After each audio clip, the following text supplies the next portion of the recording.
Hi friends, అందరు ఎలా ఉన్నారు? బాగున్నారా? మేమైతే నిన్న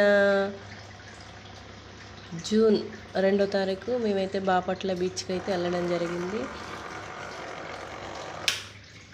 ఎంత బాగుందంటే ఫస్ట్ టైం నేను ఈ బీచ్ని చూడడం. ఈ బీచ్ అనే కాదు, ఎక్కడ ఇంతవరకు నేను ఈ సముద్రాన్ని చూడలేదు. ఫస్ట్ ఆ సముద్రాన్ని చూడంగానే నాకైతే ఎంత నిజంగా అంటారు కదా, ఆకాశమును సముద్రం కలిసినట్టే ఉంటాయి కానీ కలవ,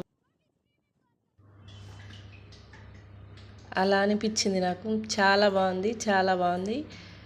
అందరు ఒకసారి వెళ్ళి చూడండి. నాకైతే చాలా నచ్చింది. మళ్ళీ ఒకసారి ఎప్పుడైనా వెళ్ళాలనుకుంటే ఖచ్చితంగా బాపట్ల బీచ్కి వెళ్ళండి.